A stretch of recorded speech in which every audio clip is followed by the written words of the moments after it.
échange avec Delphine qui va donc modérer un échange avec l'illustratrice Gabrielle Ambrim pour le métier du livre. Donc je vous laisse la parole. Bonjour à tous donc de nous avoir rejoints. Merci Bonjour. Gabrielle. Donc on est là pour parler du métier d'illustratrice. Est-ce que tu peux, avant de démarrer, peut-être te présenter, nous dire d'où tu viens et ce que tu as fait récemment?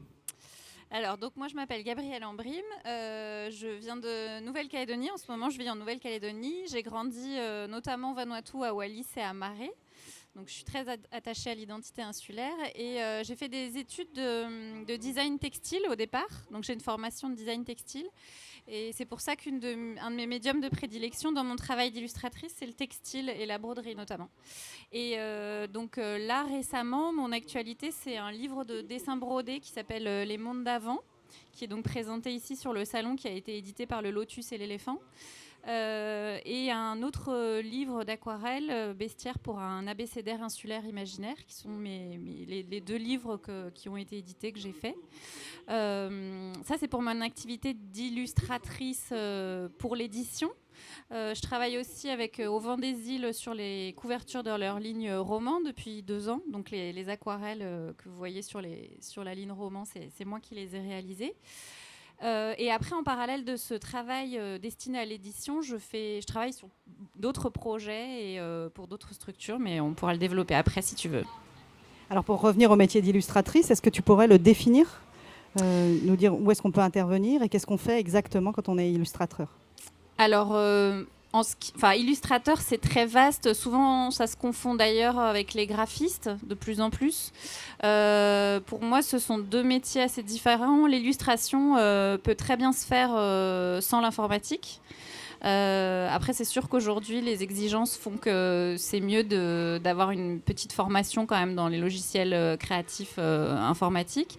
Mais il y a quand même toute une partie artisanale et faite encore à la main qui peut être conservée dans le travail d'illustration.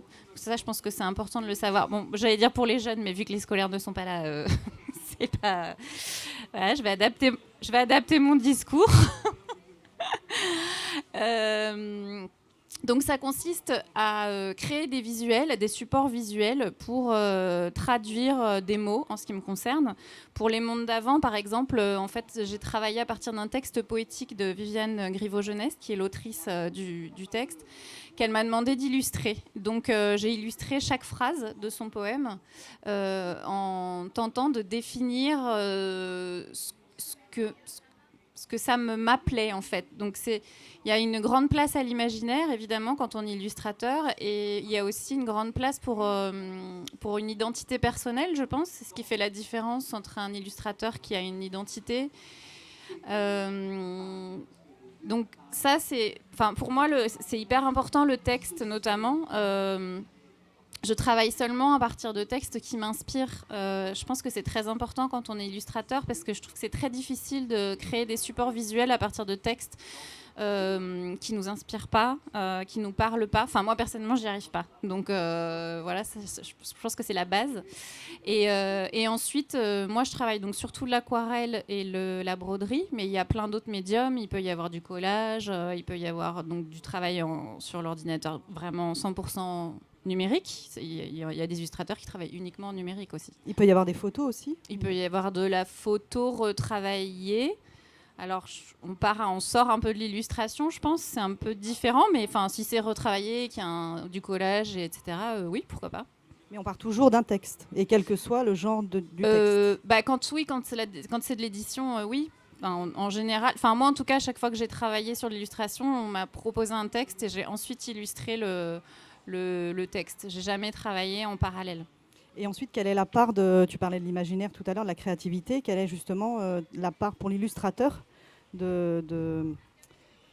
quelle est sa place? Ou est-ce qu'il est très dirigé par l'auteur du texte, par exemple? Ou est-ce qu'il a vraiment une grande latitude? Ça, c'est vraiment cas par cas. Moi, quand Viviane m'a proposé son texte, elle m'a laissé complètement libre de créer. Et c'est évidemment ça que je préfère. Je suis en train de travailler sur un nouveau livre qui traite des rituels autour de la grossesse et de l'accouchement en milieu mélanésien, et c'est un parallèle avec les rituels au Maghreb. Donc c'est un texte qui mélange des savoirs autour des plantes, des recettes aussi pour la femme enceinte, pour le postpartum, etc. Donc c'est un peu particulier. Mais l'autrice m'a laissé complètement libre de créer ce que j'avais envie de faire, en me disant juste qu'elle avait envie que je fasse des dessins brodés. Mais en général, c'est vrai qu'on me laisse quand même assez libre. Moi, moi, j'arrive pas trop à travailler vraiment sur commande. Quand on me dirige trop, en général, c'est pas très bon ce que je fais. Et est-ce que l'illustrateur ou l'illustratrice doit faire un travail de recherche ou peut faire un travail de recherche pour compléter un petit peu ou mieux comprendre le texte? Il nous faut un repère. Oui, notamment sur les couvertures que je fais pour Au Vent des Îles. Alors déjà, je lis évidemment tous les manuscrits, enfin tous les textes avant. Et du coup, après, je fais des recherches. Alors moi, j'ai quand même 2 marottes qui sont le bestiaire et la botanique, qui sont récurrents dans mon travail, que ce soit dans mon travail personnel ou pour les commandes pour des clients. Et du coup, quand je lis un texte, je fais des recherches. Des fois, il y a des noms en langue. Donc souvent, il y a quand même des lexiques à la fin du livre, mais pas toujours. Je vais regarder la symbolique dans telle culture. Donc oui, moi, je fais beaucoup de recherches et j'adore ça. C'est une partie de mon travail que j'aime beaucoup. Donc il faut quand même être très curieux, je pense, quand on est illustrateur. Est-ce que, là on va rester dans le cadre de l'édition, est-ce que l'illustrateur peut arriver avec une histoire et ensuite demander à un auteur finalement d'écrire à partir des illustrations? Alors je crois que ça se fait quand même moins. En général, alors il y a des illustrateurs qui sont aussi auteurs en fait. Il y en a même beaucoup. Moi, mon abécédaire, bon, il n'y a pas énormément de texte, c'est un abécédaire, mais je l'ai conçu, j'ai fait les dessins, j'ai fait la conception graphique et les quelques phrases qui accompagnent l'abécédaire, c'est moi qui les ai faites. Donc ça, en général, c'est quand même plutôt... Ou alors sinon, l'éditeur, enfin ça, c'est pas mon job à moi, mais il va faire se rencontrer un illustrateur et un auteur quand il pense que les 2 univers peuvent bien fonctionner et qu'ils peuvent dialoguer et du coup créer quelque chose d'intéressant. Et donc pour revenir à ton parcours, comment toi tu as rencontré ce métier puisque tu n'as pas fait de formation d'illustratrice? Comment c'est pendant ta vie professionnelle que tu as rencontré des illustrateurs ou rencontré ce métier? Alors moi, en fait, en tant que designer textile, j'ai toujours été très intéressée par le motif. Juste designer textile, tu peux nous expliquer alors, ce que c'est? designer textile, c'est créer des tissus. Donc, ça peut être dans la conception du tissage ou du tricotage du tissu, et ça peut être aussi sur l'ennoblissement. Donc, tout ce qu'on va mettre par-dessus le textile pour je sais pas, par exemple, le jean, il va être blanchi, etc. Tout ça, c'est du design textile, il va être brodé.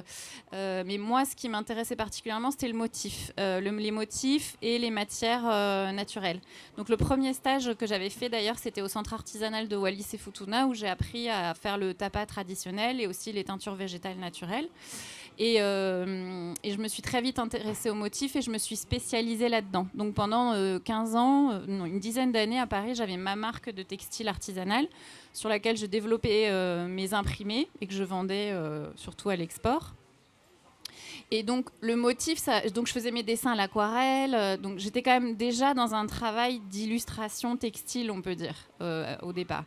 Et justement, cette notion de narration me manquait. Et c'est pour ça que mes collections textiles, elles partaient toujours d'un texte, d'un conte que j'écrivais très court, qui en général était que j'écrivais en retour de voyage. Et c'était ce conte qui était le démarrage de la collection. Donc il y avait quand même déjà un lien entre le visuel, le graphisme et les mots dans mon travail de designer textile.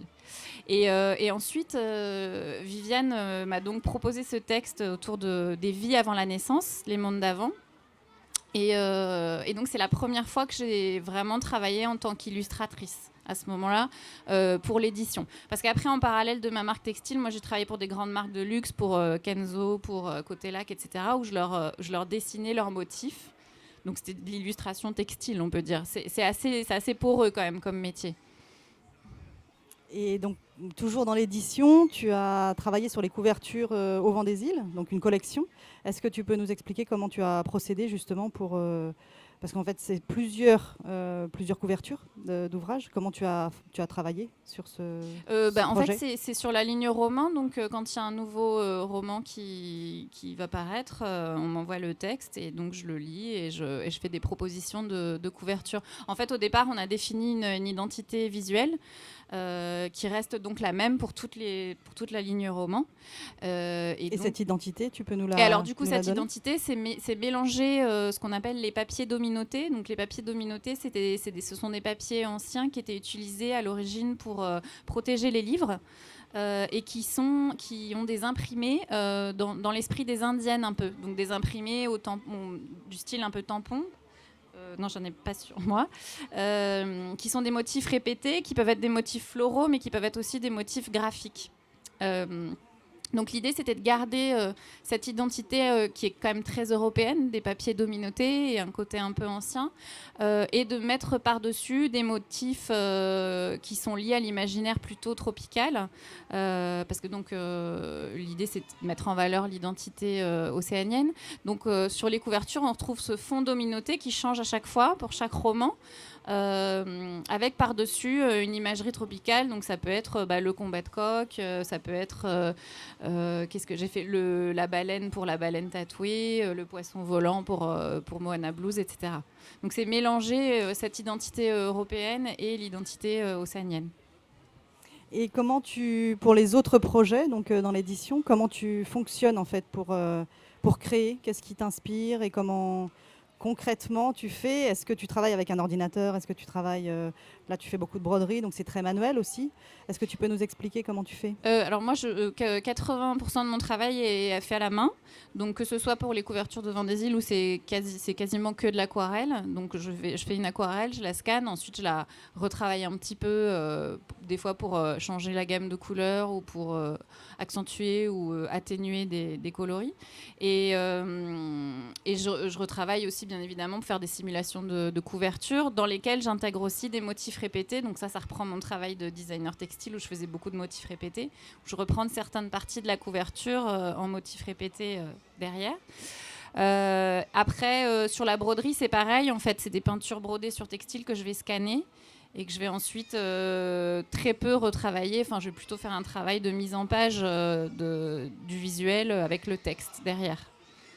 Mais donc tu le disais tout à l'heure, aujourd'hui l'illustrateur il a besoin de connaissances et compétences informatiques et d'outils logiciels numériques. C'est nécessaire? Oui, moi en vrai, je connais des illustrateurs qui comme moi travaillent essentiellement de façon artisanale, mais il y en a quand même de moins en moins, c'est sûr. La plupart des illustrateurs aujourd'hui travaillent numériquement.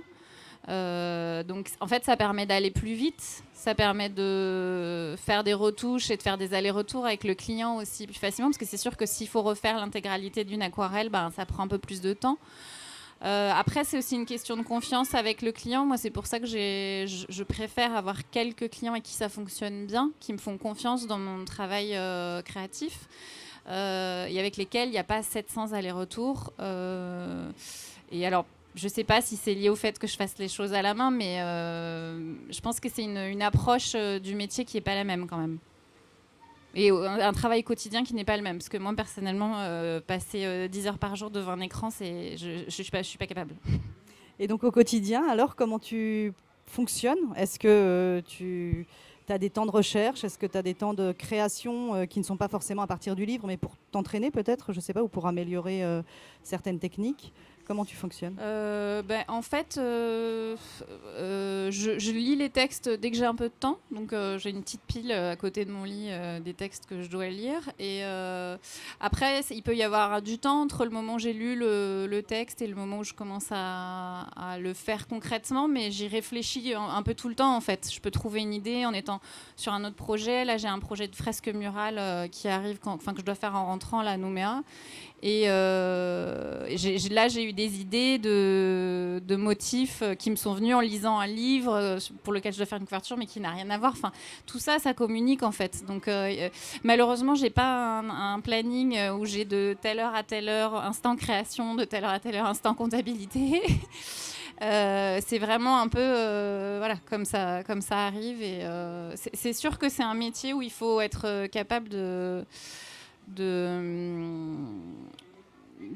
se dire cette semaine-là je vais faire que des trucs plus du démarchage commercial, ou je vais faire que moi ça m'arrive quand même si j'aime pas ça, de faire plusieurs jours d'affilée de l'ordinateur parce qu'il faut finaliser des projets. Et mais voilà, faut s'adapter quoi, faut vraiment s'adapter et puis être polyvalent. Et donc tu parlais de démarche commerciale parce qu'en fait, c'est à la fois des éditeurs qui vont te contacter, mais il y a aussi toi qui vas faire la démarche d'aller chercher des clients avec lesquels travailler. C'est les deux. Ouais. Alors moi je réponds surtout en Calédonie, il y a beaucoup d'appels à projets pour les artistes, notamment avec le 1% artistique. Tous les nouveaux bâtiments qui sont construits ont 1% du budget qui est dédié à des œuvres d'art. Et donc moi je réponds pas mal à ces appels à projets, donc ça prend du temps aussi de répondre à ces appels à projets. C'est un temps qui n'est pas rémunéré si on n'est pas pris, donc ça voilà, faut le savoir. Et donc c'est plutôt ça mes démarches. Après alors après, ce qu'il y a aussi, c'est quand on travaille dans le milieu d'édition, on peut pas non plus travailler avec 36 éditeurs différents. Par exemple, moi je fais les couvertures pour Christian, je ne pouvais pas faire des couvertures pour un autre éditeur. Donc après je travaille sur d'autres projets de livres, mais comme moi je fonctionne quand même beaucoup au feeling, quoi, à l'émotion. C'est quand, par exemple, Nadia, l'autrice du livre sur la grossesse, les rituels de la grossesse, est venue me voir. Moi, c'est un sujet qui me parle. Elle, c'est une personnalité qui m'intéresse. Donc, ça se fait comme ça. Et même si c'est un projet sur lequel j'ai passé du temps, et même si c'est une personne qui n'a pas un énorme budget, je préfère me consacrer à ce projet-là qu'un autre projet qui me tient, moi, à cœur. Ça, c'est parce que, comme dit Christian, je ne suis pas une femme d'argent. Ça me perdra. Pour ceux qui nous regardent peut-être ou écoutent et qui envisageraient justement de travailler dans l'illustration, est-ce que tu sais s'il existe des écoles ou des formations spécifiques et est-ce que tu pourrais nous dire ce qui, toi, te plaît dans ce métier ? Moi, en fait, à vrai dire, je suis illustratrice, entre autres. Enfin, je fais plein d'autres choses. Je suis aussi plasticienne. Je fais aussi donc des peintures murales, et je suis un peu autodidacte surtout. Enfin, c'est pareil sur la broderie. J'ai jamais eu vraiment de formation sur la broderie, donc je suis pas la bonne personne pour donner des conseils de formation. En plus, moi, je suis pas de Tahiti, donc je sais pas ce qui existe sur Tahiti. Je sais qu'en Calédonie, il y a quasiment rien. Enfin, il y a une école du design privée qui a été montée il y a quelques années. Mais sinon, je pense qu'il faut aller plutôt en Australie ou en Nouvelle-Zélande pour le plus proche d'ici, quoi. Et après, en France, il y a des écoles publiques qui sont super. Mais bon, c'est pas très facile d'accès, quoi, pour ici. Et donc, qu'est-ce qui te plaît dans ce métier ? Puisque tu la gardes, elle fait quand même partie de ta vie professionnelle. Donc, ce qui me plaît, c'est les possibilités. C'est de décliner un imaginaire personnel, de traduire des mots en support visuel. C'est ce lien du texte et de l'image que je trouve vraiment très intéressant. C'est aussi la rencontre avec des gens, et c'est aussi d'apprendre tout le temps. Enfin, moi j'ai l'impression que j'apprends tout le temps. Je suis quelqu'un de très curieux, que ce soit dans les techniques ou que ce soit humainement, et je trouve que c'est un métier qui est super pour ça. Enfin, voilà, moi ouais. Et on a beaucoup parlé de l'édition. Est-ce qu'il y a d'autres secteurs dans lesquels on a besoin d'illustrateurs ? Oui, après il y a tout ce qui est motion design. Moi je connais pas du tout, mais je crois qu'il y a du boulot là-dedans. Et après on peut être aussi illustrateur plus dans des finalités commerciales. Donc ça peut être de l'illustration pour des supports publicitaires. Moi je l'ai fait un peu quand je travaillais pour Kenzo Parfum, par exemple. C'est pas ce que j'ai préféré faire, mais ça c'est très personnel. Où là on va beaucoup plus produire plus rapidement.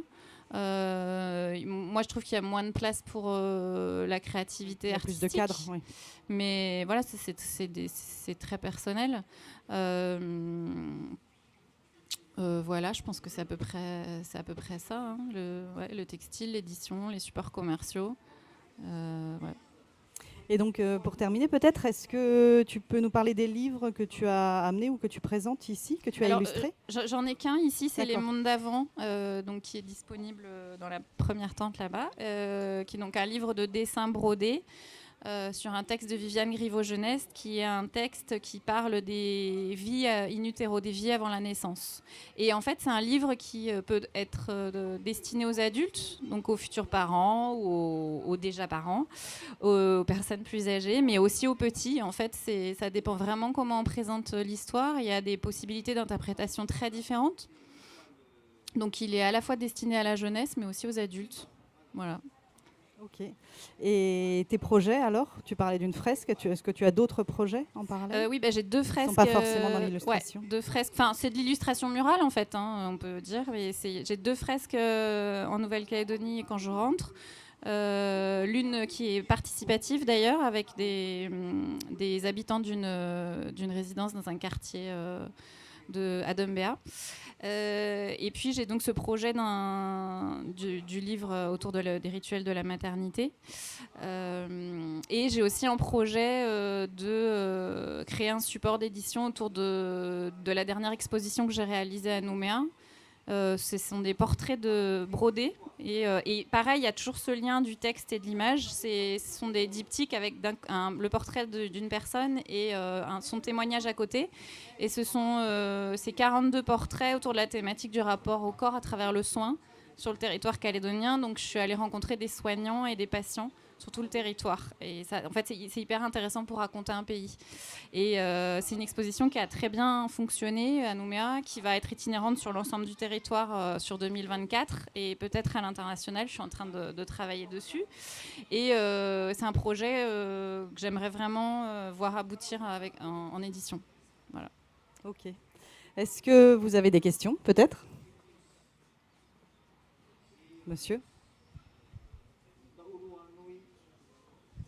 Là, il y a un micro derrière, oui. Est-ce que dans vos travaux de broderie, vous avez été inspiré par Pilioko? Alors, j'aimais beaucoup Pilioko et Michutouchkine aussi. C'est marrant parce que j'ai failli mettre une robe de Michutouchkine ce matin. Ouais, j'aurais dû. Alors, c'est marrant parce que quand on m'a demandé, je ne sais plus quand, quel était mon premier rapport avec l'art. Moi, j'ai grandi donc au Vanuatu et j'ai répondu le travail de Pilioko parce que c'était des amis de mes parents, donc j'ai passé du temps chez eux quand j'étais petite et je pense qu'inconsciemment, ça m'a quand même pas mal marqué, effectivement. Alors, pas particulièrement sur la broderie, mais je pense plutôt sur l'utilisation des couleurs.